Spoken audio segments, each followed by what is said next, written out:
నమస్కారం న్యూస్ 21 కి స్వాగతం. హెడ్లైన్ చూద్దాం.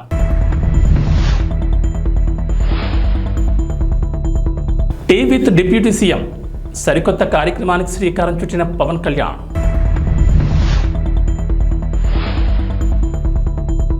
ఫోన్ ట్యాపింగ్ కేసుతో తనకు ఎటువంటి సంబంధం లేదంటున్న ఎస్ఐబి మాజీ చీఫ్ ప్రభాకర్ రావు.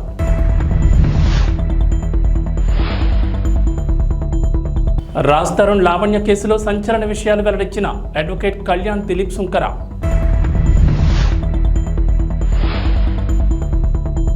తెలంగాణకు రెయిన్ అలర్ట్, పలు జిల్లాల్లో భారీ వర్షాలు. ఆంధ్రప్రదేశ్ డిప్యూటీ సీఎం పవన్ కళ్యాణ్ సరికొత్త కార్యక్రమానికి శ్రీకారం చుట్టారు.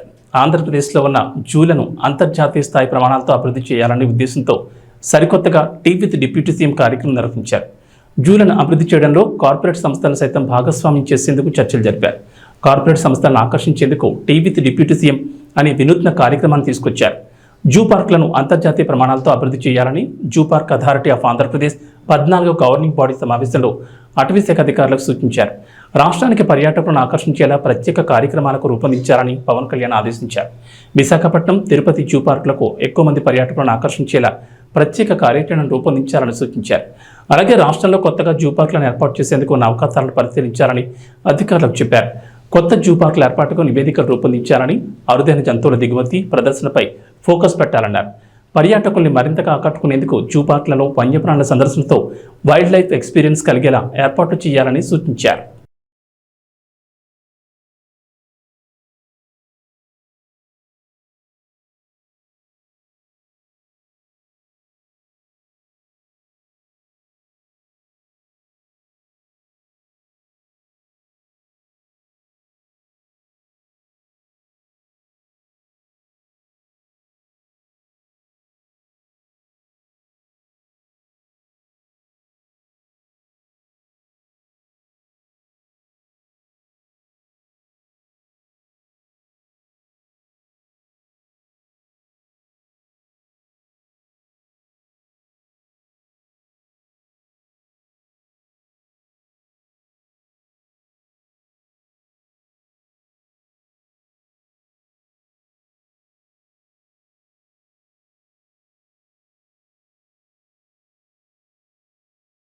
ఆంధ్రప్రదేశ్ రాజధాని అమరావతికి కేంద్రం ఇటీవలే గుడ్ న్యూస్ చెప్పింది.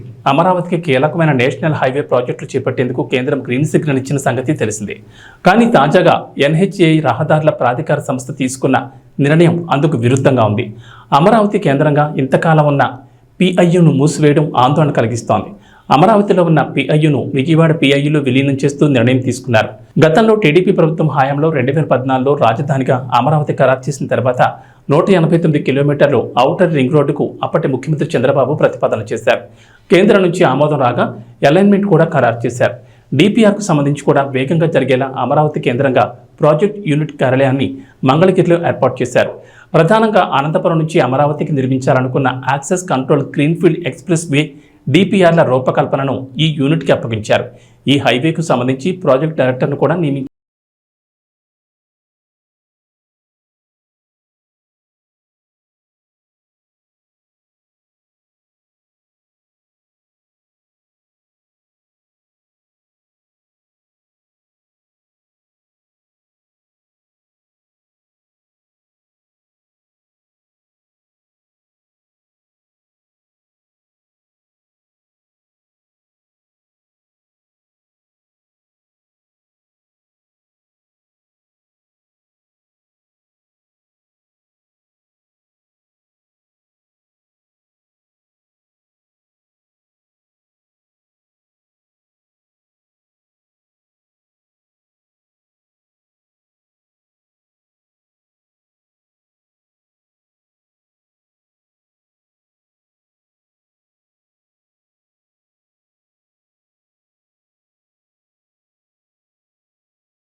ఆంధ్రప్రదేశ్లో కూటమి ప్రభుత్వం ఎన్నికల సమయంలో ఇచ్చిన హామీలను ఒక్కొక్కటిగా అమలు చేస్తోంది. ఇప్పటికే పింఛన్లు పెంచి పంపిణీ చేయగా మెగా డిఎస్సీ కసరత్తు మొదలైంది. అన్నా క్యాంటీన్ల ఏర్పాటు దిశగా అడుగులు పడుతున్నాయి. ల్యాండ్ టైటిలింగ్ యాక్ట్ను రద్దు చేశారు. తాజాగా మరో హామీకి సంబంధించి కీలక నిర్ణయం తీసుకున్నారు. తల్లికి వందనం పథకానికి సంబంధించి కీలక ఆదేశాలు జారీ చేశారు. అలాగే విద్యార్థులకు అందజేసే స్టూడెంట్ కిట్కు సంబంధించి కూడా క్లారిటీ ఇచ్చారు. కొత్త ప్రభుత్వంలో పథకాల పేర్లు మారడంతో ఈ మేరకు పాఠశాల విద్యాశాఖ కార్యదర్శి కోన శశిధర్ ఉత్తర్వులు జారీ చేశారు. చంద్రబాబు సర్కార్ 1వ తరగతి నుంచి ఇంటర్మీడియట్ వరకు చదివే విద్యార్థులకు అమ్మకు వందనం పేరుతో ఏడాదికి 15,000 ఆర్థిక సహాయం అందించాలని నిర్ణయించింది. అలాగే స్టూడెంట్ కిట్ ఇప్పటికే పంపిణీ చేసిన సంగతి తెలిసిందే. అయితే తల్లికి వందనం, స్టూడెంట్ కిట్ పథకాలకు సంబంధించి తప్పనిసరిగా ఆధార్ కలిగి ఉండాలని ప్రభుత్వం సూచించింది. ఒకవేళ ఎవరికైనా ఆధార్ కార్డు లేకపోతే వెంటనే దరఖాస్తు చేసుకోవాలని ప్రభుత్వం ఉత్తర్వుల్లో సూచించింది. విద్యాశాఖ ద్వారా ఆధార్ నమోదు చేసుకునేందుకు అవకాశం కల్పించాలని సూచించారు. అదే మరిగా అన్ని మోసాలు చేశాడు ఇతను. అమ్మఒడి ఒక బూటకం. ఏం చెప్పాడు ఆ రోజు? అందరికి ఇస్తానన్నాడు. మోసం చేశాడా లేదా? అందరి బిడ్డలకి ఇవ్వడం లేదు కదా. అందుకే నేను ఆలోచించాను, తల్లికి వందనం, తల్లికి వందనం నేనే ప్రారంభించాను. ఆడబిడ్డలు శాశ్వతంగా, మగబిడ్డలు కానీ ఆడబిడ్డలు కానీ బిడ్డలు తల్లులని గౌరవించాలనే ఉద్దేశంతో తల్లికి వందనం తీసుకొచ్చాను. ఈరోజు హామీ ఇస్తున్నాను, తల్లికి వందనం కింద సంవత్సరానికి ప్రతి ఒక్క బిడ్డకి 15,000 రూపాయలు ఇచ్చే బాధ్యత నాది. ఒక్కరి నిబంధన లేదు. ఇద్దరుంటే ఇద్దరికి ఇస్తా, ముగ్గురుంటే ముగ్గురికి ఇస్తా, నలుగురుంటే నలుగురికి ఇస్తా.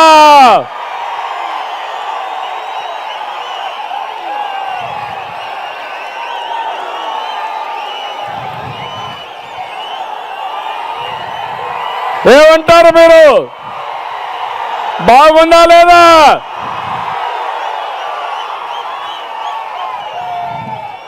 ఎందుకంటే దీంట్లో 2 లాభాలు కూడా ఉన్నాయి.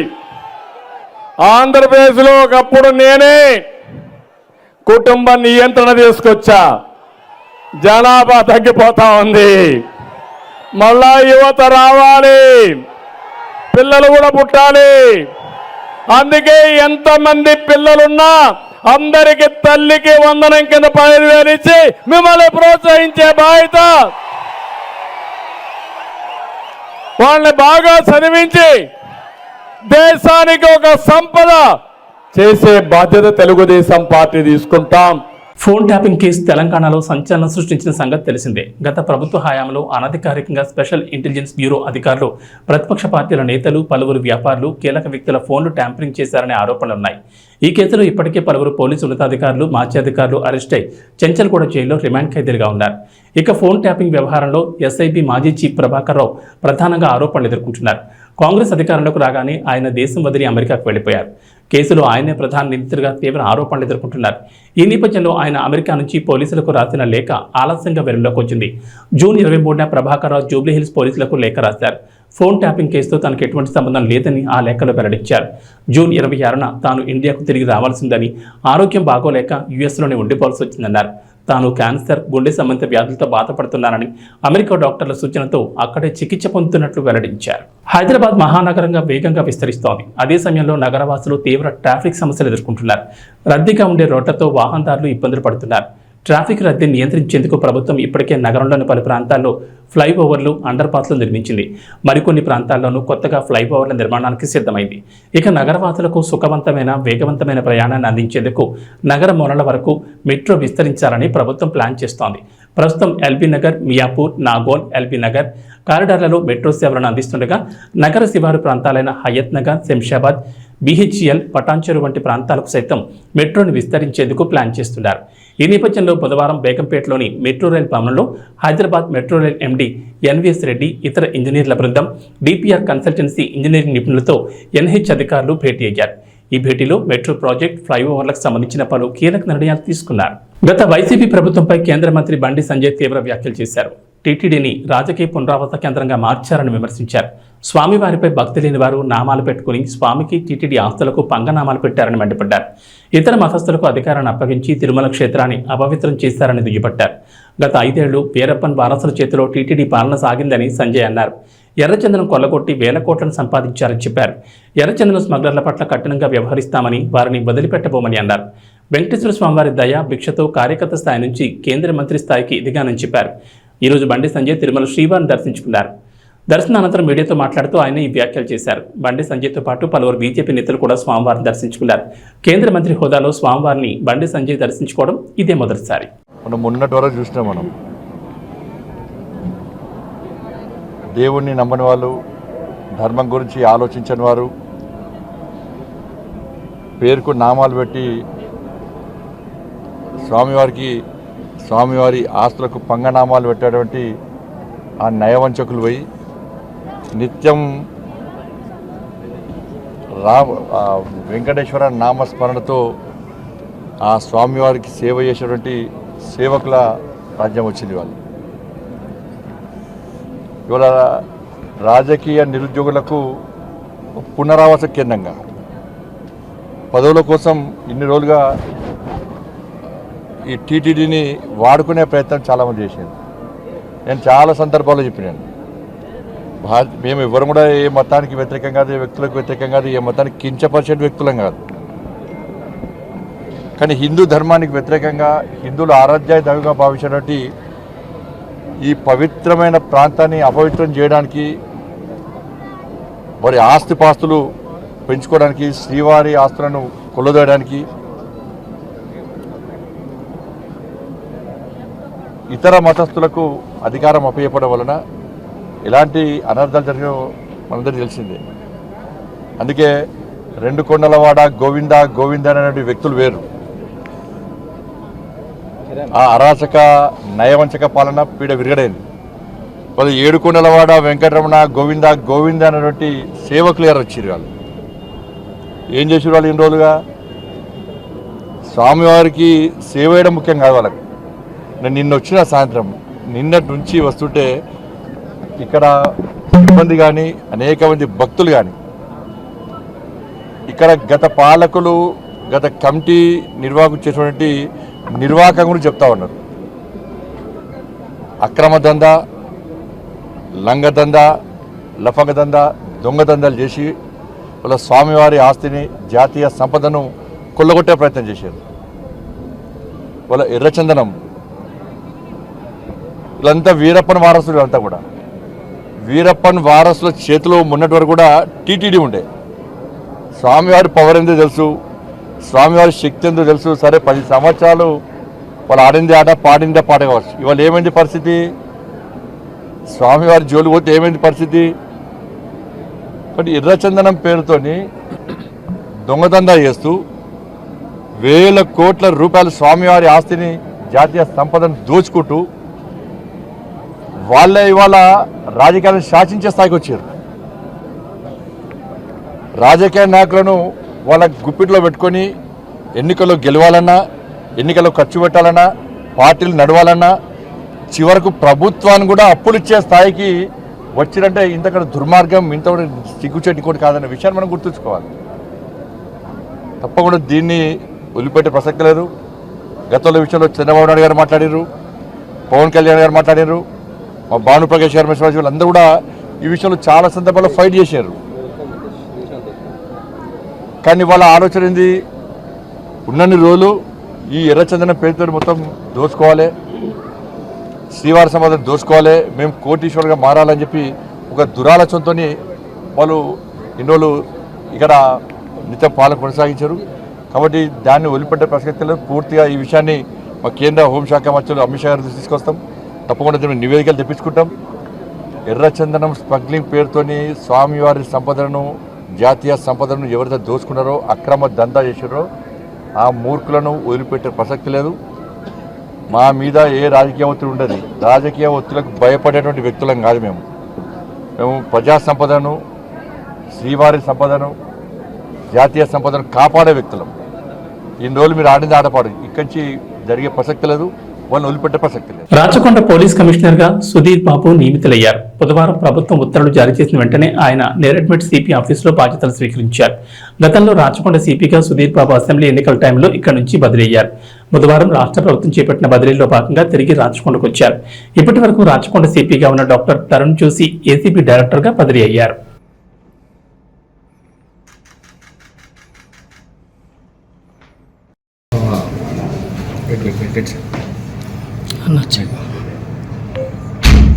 ఈరోజు నేను ప్రభుత్వం ఉత్తర్వుల ప్రకారం రాచకొండ పోలీస్ కమిషనర్గా ఇక్కడ విధులు నిర్వహించడానికి ఛార్జ్ చేసుకోవడం జరిగింది.